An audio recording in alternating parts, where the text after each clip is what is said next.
a cura do lunático.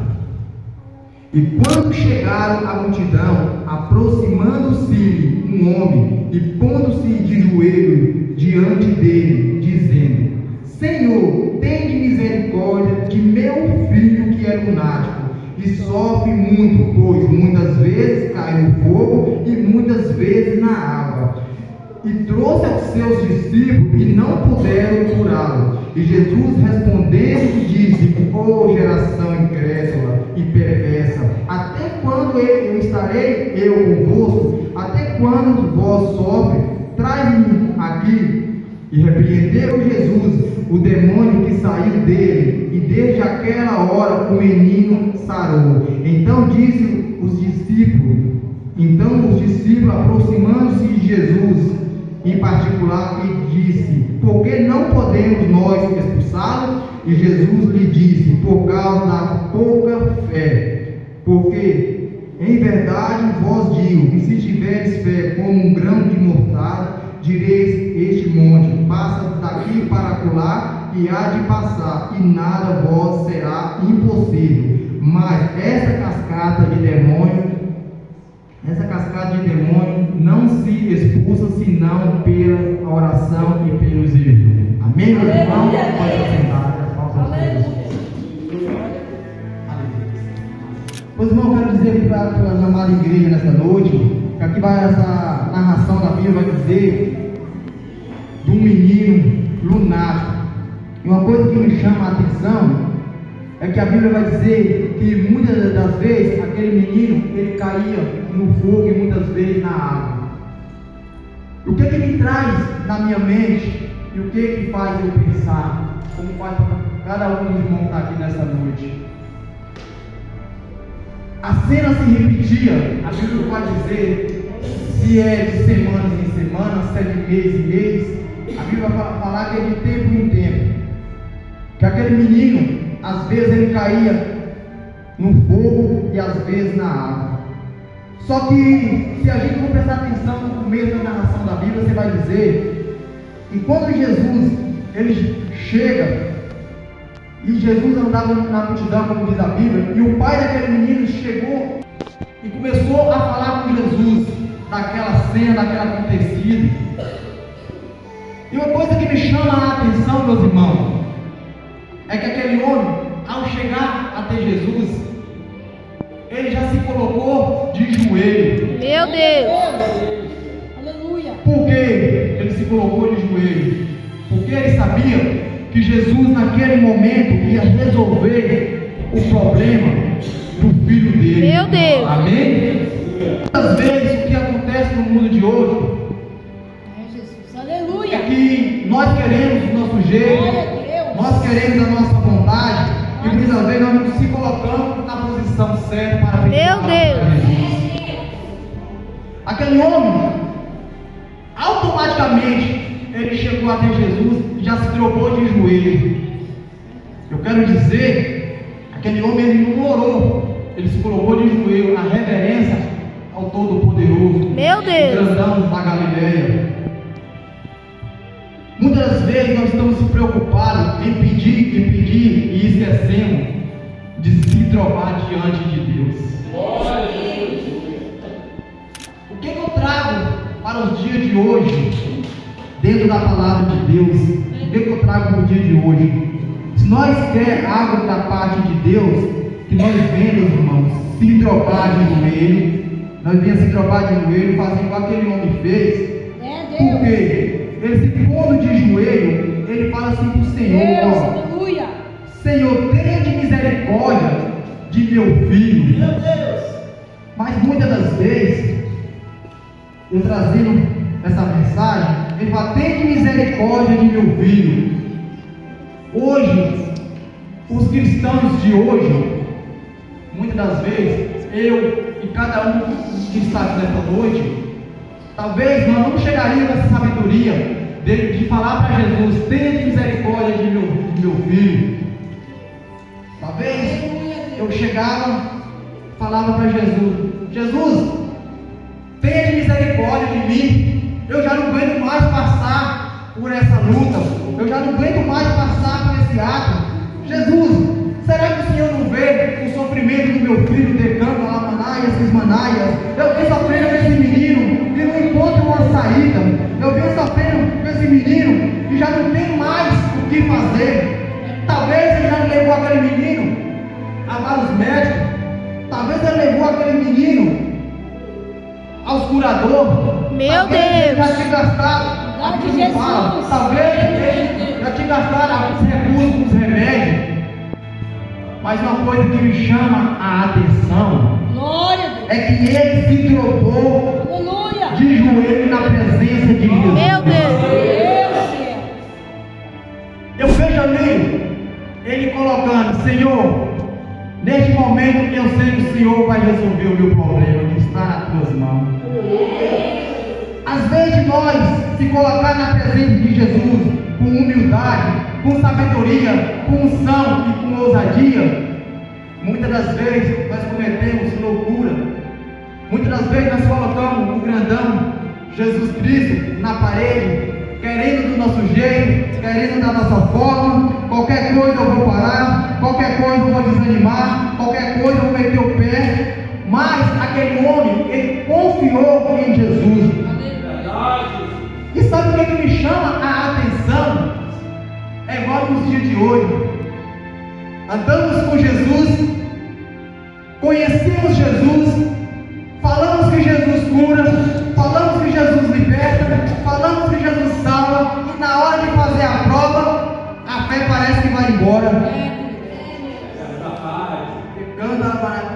Presbítero Anderson, como é que você fala que nós andamos com Jesus e na hora que Jesus quer que nós provemos, nós temos fé dele, parece que a fé vai embora? Por quê? Porque aquele homem, ele já tinha pedido, antes dele pedir misericórdia para Jesus, ele já tinha pedido para os discípulos que andavam com Jesus. Meu Deus. Canta lá manaias, manaias e decanta. Eu quero dizer, meus irmãos, que não basta nós só andar com Jesus. Meu Deus. Nós temos que conhecer. Porque quando nós conhecemos, nós passamos a confiar. Quando nós confiamos, nós passamos a acreditar. Quando nós passamos a acreditar, nós usamos a fé. Porque Jesus fala para aqueles discípulos: ô geração incrédula. Quantos tem na igreja hoje, muitas das vezes se encontram incrédula? Por que incrédula? Não acredita que o grandão pode curar, que Jesus pode salvar, que Jesus pode mudar a história, que Jesus pode escrever uma nova página. Muitas das vezes nós temos fé no milagre dos outros, mas não tem fé no nosso milagre. Meu Deus. Ele canta lá manaias, ele canta. Muitas das vezes, quando Jesus chega ali e chama aquele discípulo de incrédulo, Jesus também vai dizer para aquele discípulo, Jesus vai dizer para aquele discípulo de geração incrédula e perversa. O que é a palavra perversa? Perversa, meu irmão, é quando Deus te dá a autoridade para você fazer algo e você se acovarda. Você pode combater o mal e você sabe que você pode combater o mal. E você se acovarda, você pode bater a caverna igual Elias. Meu Deus. Jesus não escolheu uma geração para se esconder. Jesus não escolheu uma geração para se acovardar. Jesus colocou na nossa mão a autoridade. Jesus colocou na nossa mão o poder. Jesus colocou na nossa mão o arado. Quando nós colocamos a mão no arado, nós não devemos olhar para trás, nós não devemos parar. E muitas das vezes, como eu, como você, quantas vezes nós pensamos em parar e desistir daquilo que Deus colocou nas nossas mãos, por causa de luta, por causa de problema. Só que Jesus deixa um exemplo para nós aqui, no versículo 17, no versículo 18. Jesus deixou um exemplo para nós aqui, ó, 18. E repreendeu Jesus o demônio que saiu dele. Desde aquela hora o menino sarou. Meus irmãos, aqui é claro. Desde aquele momento que Jesus repreende o demônio na vida daquele menino, o menino sarou. Quantos crentes doentes na casa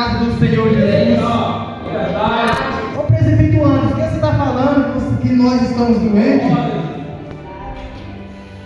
muitas das vezes, a doença não é carnal. Naquele menino, na nossa vida, a doença muitas das vezes não é carnal, é espiritual. Queixamos tanto, muitas das vezes, nossa, eu estou com dor na coluna, eu estou com dor na perna, eu estou com dor de cabeça, eu estou com dor em toda parte do corpo. Mas eu quero dizer que o remédio não é o remédio farmacêutico. Eu quero dizer que o remédio é Jesus Cristo. Meu Deus. Quando Jesus leva a mão sobre aquele menino e repreende aquele demônio, automaticamente aquele menino sarou. Glória a Deus. A mesma autoridade que estava e tem em Jesus, tem em nós para expulsar o mal. Meu Deus. Canta lá, e canta. A enfermidade que estava naquele menino não era porque ele estava doente carnal.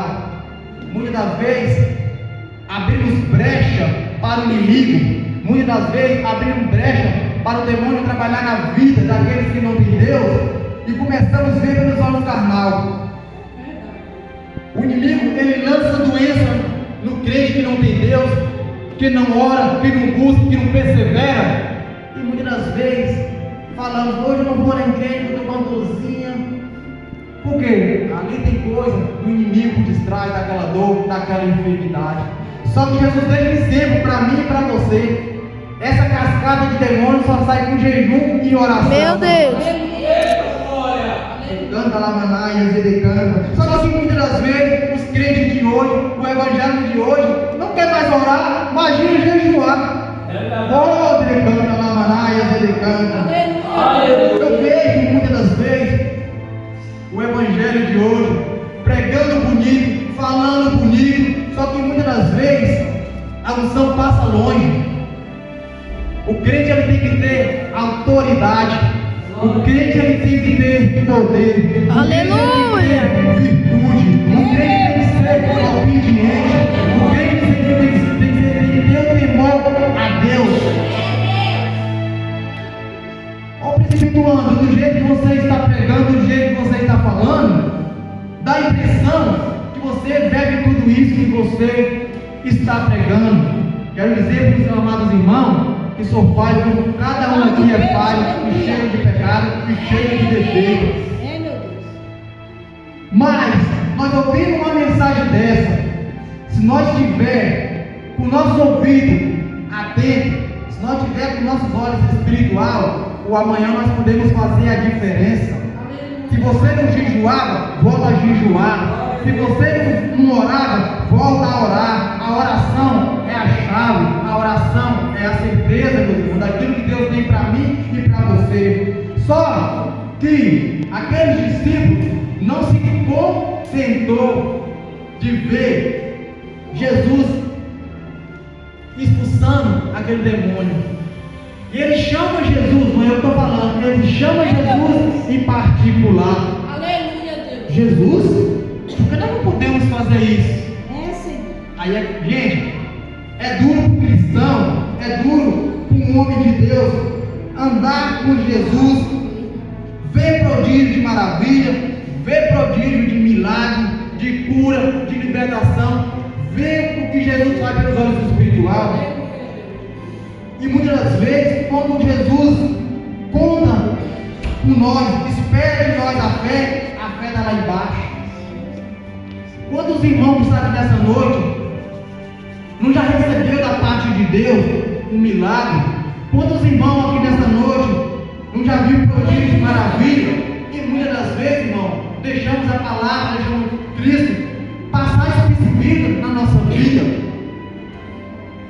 Muitas das vezes a gente passa por luta, passamos por prova, e quando vê pessoa falar conosco, que Deus toma a pessoa na profecia, na revelação, e fala para nós: irmão, Deus tem uma obra linda na tua vida, Deus vai fazer o sobrenatural na tua vida.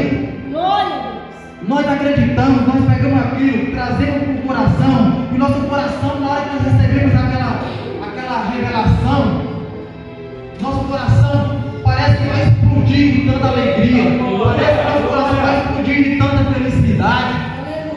Só que aí, nós saímos ali, passa uma semana, passa 2 semanas, e a gente vai buscar a Deus, vai orar, vai buscar, aí você vai orando, vai buscando, aí passa 15 dias, passa 30 dias, passa 60 dias, e muitas vezes não aconteceu. Mas eu quero dizer que o tempo de Deus não é o tempo nosso. Glória a Deus. Lá no livro de Eclesiastes 3, fala que há um tempo determinado para todas as coisas. Pecando da lamanaia, esmanaia, delegando. Talvez você entrou aqui nessa noite com o coração aflito, com o coração angustiado. Talvez você falou assim: Jesus, parece que meu tempo não vai chegar, parece que a vitória não vai chegar, parece que eu não vou passar disso. Eu quero dizer para você, meus amados irmãos, que para tudo tem um tempo. A mulher do fluxo de sangue, ela sofreu 12 anos padecendo do fluxo de sangue. Em nenhum momento ela perdeu a esperança, em nenhum momento ela desanimou. E olha que ela tinha um fluxo de sangue, e olha que ela tinha uma enfermidade. Eu e você não tem enfermidade, eu e você nós não estamos doentes igual a mulher do fluxo de sangue. Será que nós não podemos esperar que a gente venha esperar no Senhor com paciência, para que Deus entregue para cada um aquilo que Deus quer? Glória a Deus. Não adianta nós apressar Deus querendo do nosso jeito. Eu confesso para os irmãos que muitas das vezes eu já pensei em parar, eu já pensei em desanimar e falar: Senhor, está aqui, ó, tá aqui o arado, eu não vou pôr mais a mão, eu não quero mais seguir. Só que a palavra de Deus fala que quem tira a mão do arado não é digno de Deus. É, meu Deus, aleluia.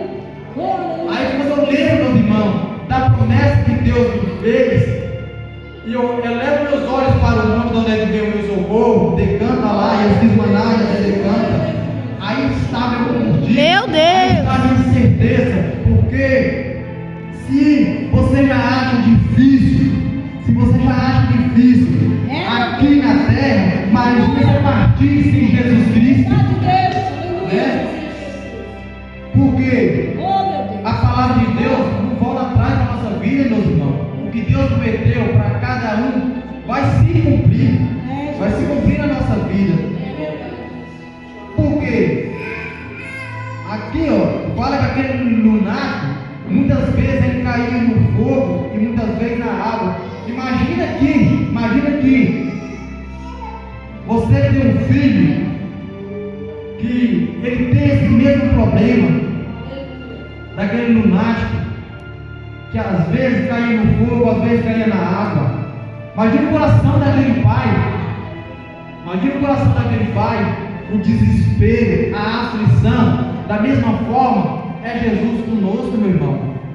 Quando nós passamos dificuldade, Glória a Deus. quando nós enfrentamos dificuldade, quando nós enfrentamos as lutas, os problemas, o mesmo tratar daquele pai, do lunático, é o mesmo tratar que Deus tem conosco. Deus tem piedade, Deus nos ama, Deus ele zela, Deus ele cuida de cada um de nós, meus irmãos. Então que a gente venha pegar essa mensagem e guardar na tábua do coração, para quando vir os dias maus, a gente está alicerçado em Deus, como aquele homem estava alicerçado em Deus. Por quê? Quando Deus chama aquele homem, quando Deus chama aquele servo dele de geração incrédula, é porque Jesus conhecia o coração de cada um ali. Como nesta noite Jesus conhece o meu e o seu coração aqui nesta noite.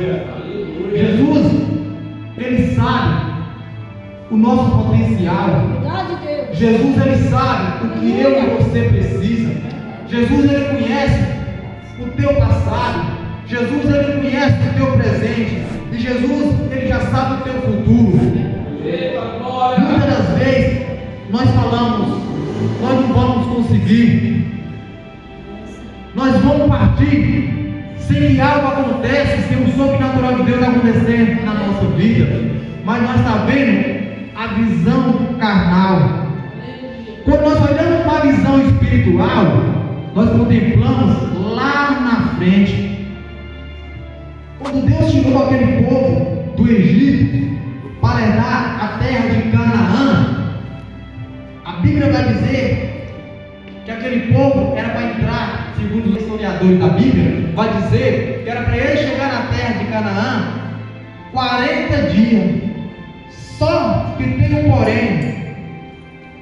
O povo ali, eles começam a ver a mão de Deus sobre aquele lugar. Deus tirou eles do Egito, Deus tirou eles da escravidão.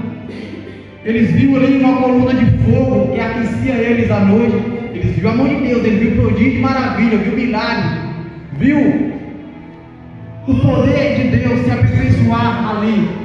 E a Bíblia vai dizer que isso o dia tinha uma sombra para aquele povo se queimar no deserto. Viu também, como eles viram também Deus usando Moisés para abrir o mar vermelho. Eles viram. Só que aquele povo, ele começa a murmurar, e entre eles ali, um querer ficar um contra os outros, menos vendo o agir de Deus, os prodígios de Deus. Muitos deles ali eram incrédulos. Deus fala para eles: ó, o maná do céu que eu vou servir hoje é só para hoje. E o que eles fazem? Vou guardar aqui um pouco para amanhã, porque vai que Deus não faz uma providência. Muitas das vezes é nós na presença de Deus. Deus está falando com gente aqui. Muitas das vezes o que Deus tem para nós amanhã, nós temos que esperar amanhã. E o povo que guardou aquele maná, o maná se perdeu, porque Deus falou: amanhã é um novo dia. Muitas das vezes você está na prova, muitas das vezes você está na luta, muitas das vezes você não espera o amanhã de Deus chegar na tua vida. No deserto de novo. Quero dizer que no deserto, aquele povo vendo tudo o que Deus operou ali era incrédulo. E entre eles tinha discussão. Só o que me traz à memória, o que era para ser um povo unido, a Bíblia vai dizer que só o que entrou naquela terra de Canaã, só a geração de Caleb e de Josué. Deus tem uma geração eleita aqui na terra, porque a Bíblia nos fala e nos garante. Glória a Deus. São muitos chamados e poucos escolhidos. Hoje eu posso contemplar o agir de Deus na minha e na tua vida. Meus irmãos, Deus nos sustenta como sustentou aquele povo. Volta a confiar em Deus. Volta a acreditar. Glória a Deus. Volta a enxergar pelos olhos espirituais. Volta a enxergar pelos olhos da fé. Volta a orar. Por quê? Quando nós temos intimidade com Deus, meu irmão, não é qualquer ventinho, não é qualquer vendaval que vai nos parar. Porque Deus ele deixa bem claro aqui, ó. Jesus diz: por causa da vossa pouca fé, porque em verdade vos digo que se tiveres fé como um grão de mostarda, direi: esse monte passa daqui para lá e há de passar, e nada vos será impossível. Irmão, é bem claro. Jesus está falando, não é para quem estava lá no mundo. Jesus não estava falando, não era para quem estava despercebido. Jesus estava falando, é para os seus discípulos. Era para os seus discípulos, né? Se tiver fé, tomando um grão de mostarda, é Jesus que está falando. Então, dentro dessa palavra, eu vou trazer outra mensagem-chave. Se você não tem fé, meu irmão, que Deus opera, se você não tem fé que Deus cura, que Deus liberta, que Deus vai mudar a tua vida, você está fazendo sacrifício de touro, caminhando, vindo para a igreja. É verdade. Se você não tem fé, pode ficar no sofá da tua casa, Por quê? Ah, presbítero Anderson, por que você está falando? Porque a Bíblia nos fala que a fé é o firme fundamento das coisas que nós não vemos, mas nós temos a certeza que vai acontecer. E sem fé é impossível agradar a Deus.